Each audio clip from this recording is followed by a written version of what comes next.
Hello, Carnage Cravers. Welcome back to Carnage Corner. We're going to do some movie news. I know it's been a little while.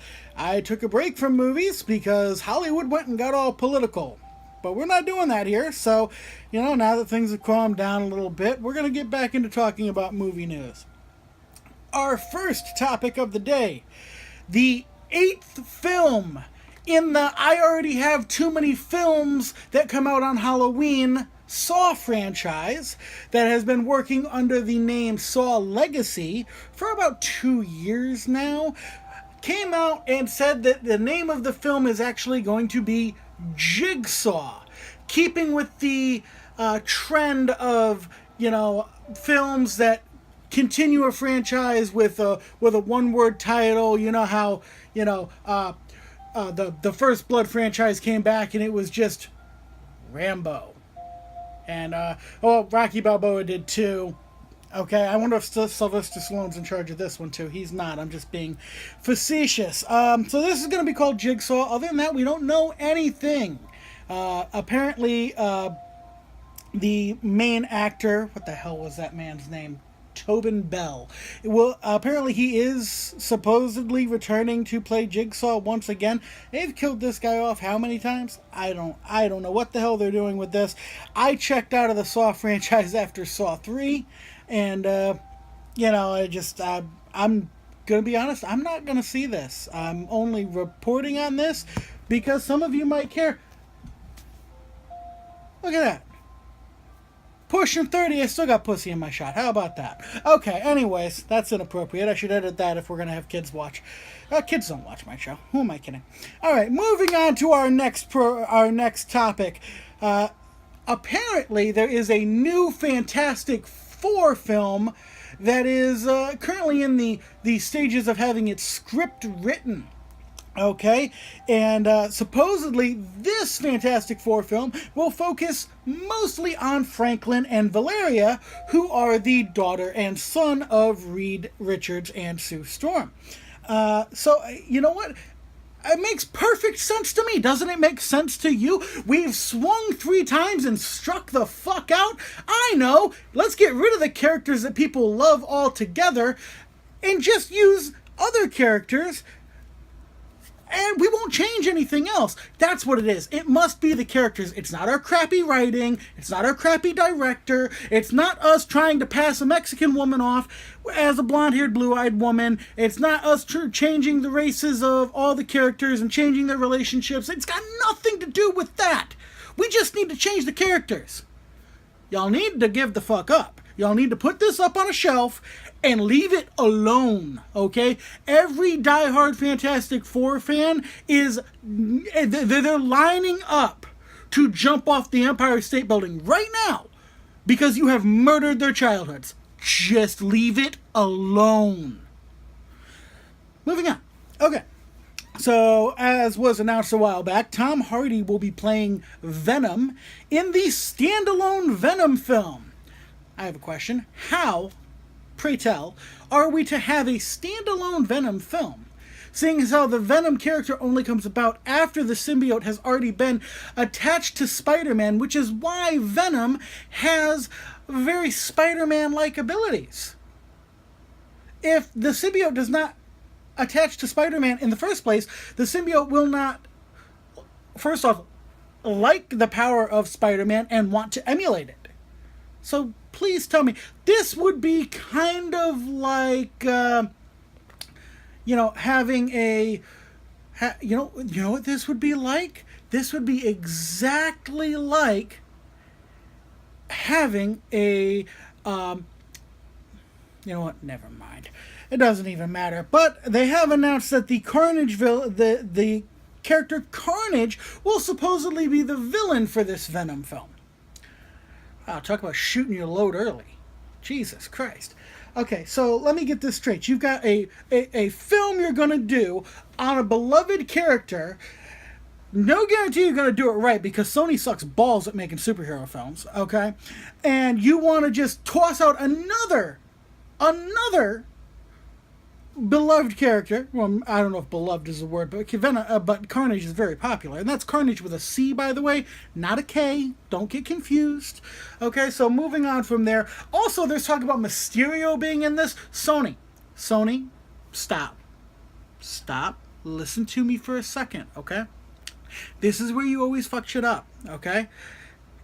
Too many characters, not enough good writing.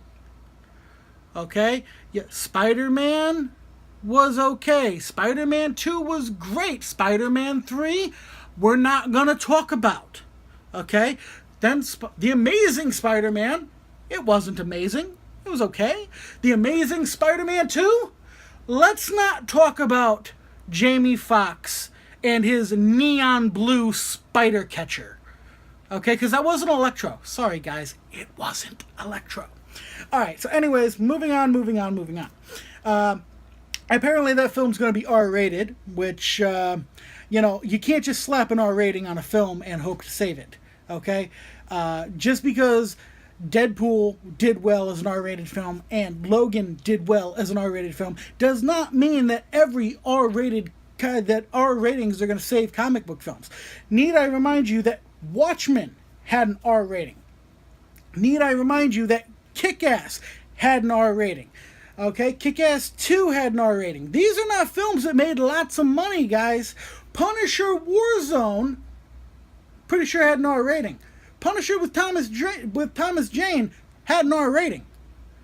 These films didn't do that good, guys. So don't be sitting here thinking that I'm going to slap an R rating on this film and that's going to make it popular. No. Sony, this is what you do, okay? You go ahead, you get your little bib, your little kid bib, you go sit at the kiddie table and let Kevin Feige and the big boys over at Marvel tell you what to do. Because you don't know your ass from a hole in the ground. Sorry. Okay. Calm down, Kenneth. Jesus Christ. Moving on. Jurassic World 2 releases a poster. The tagline is "Life finds a way." God, you get that off a fucking milk carton? Jesus Christ. Anyways, the poster doesn't tell us a damn thing. It's the Jurassic World logo with the tagline "Life finds a way." Wow, that's some deep shit right there. I want to go see that movie. Good job. Alright, so moving past that, Neve Campbell. You might remember Neve Campbell from Wild Things back in the day. Yes, that film. Okay, come back to the present, you dirty pervert.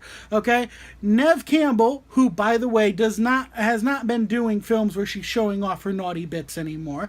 Okay, she's been doing some great acting work in art house pieces and on Broadway and on the West End over in London. Very, very talented actress.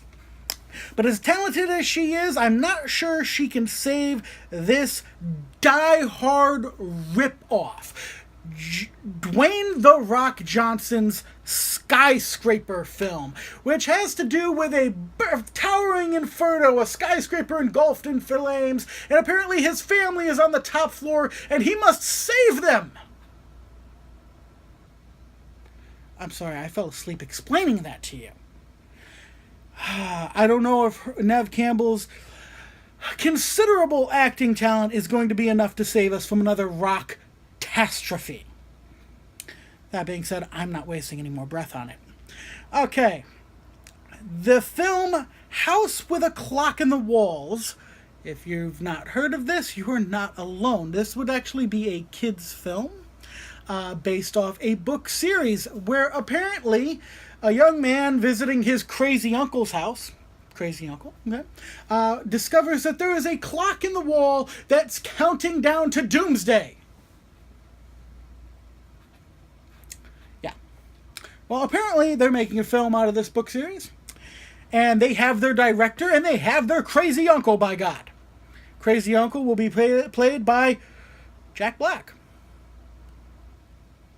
Jack Black seems to just be taking roles where he doesn't even have to act anymore. Did anybody else notice that? This is actually a world-class actor, believe it or not. If you don't believe me, go back and watch King Kong. Okay? And instead of complaining about all the character building before you get to the giant fucking monkey, actually pay attention, because he breathes life into a character and makes you actually kind of care about this despicable human being that he is playing. Okay? So, but anyways, Jack Black is starring as the quote-unquote crazy uncle. Johnny Depp must be still trying to get the eyeliner off from his last Pirates fiasco. Okay, and then we have the director, Eli Roth. Hold up. Pump the brakes. The man who made Hostel 2, The Green Inferno. The man who makes movies where people get torn apart, decapitated, raped, and torn apart again. The man who made a movie where a photographer, a nature photographer, is attacked by an Amazon tribe, beheaded, and her body is violated by a tribe of savage people. This motherfucker's gonna direct a kid's film. My kid's not going to see it. I don't know about yours. Okay, so I do not know about all that, guys. Wow. Okay, so our next topic, Michael Bay has come out and once again said he will be hanging it up after Transformers 5. He's not doing Transformers 6, guys. I think the more important question is, why? Why is there a Transformers 6? But, you know what, not for nothing.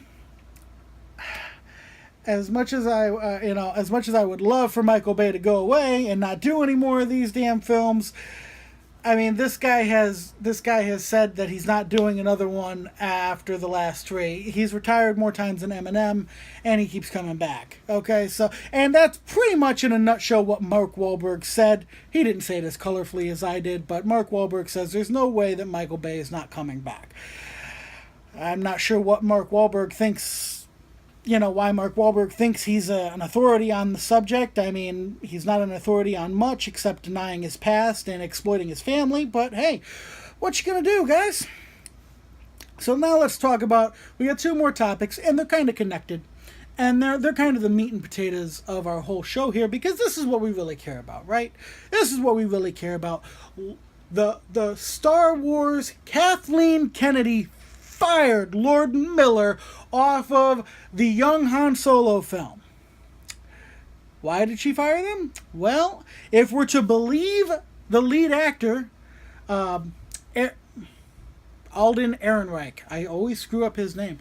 If we're to believe Alden Ehrenreich, the guy who's supposed to be trying to be young young Han Solo, okay, if we're to believe him, Lord Miller practically threw out the script written by Lawrence Kasdan. How in the hell do you take a script written by Lawrence effing Kasdan and throw it out? What's next? Are you going to piss on the 10 Commandments? Jesus. So, and they decided they wanted to do all kinds of improvisation Alden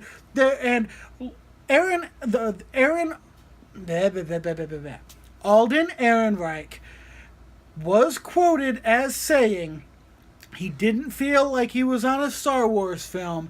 It felt like he was on the set of an Ace Ventura movie. That's jarring. These guys, I thought these guys might actually be able to do a good job if they had some humor but kept the spirit of the character. Doesn't sound like they were doing that. And quite frankly, Kathleen Kennedy giving them the axe, I don't think was a bad idea. I really don't. And it didn't take them long to replace the director either.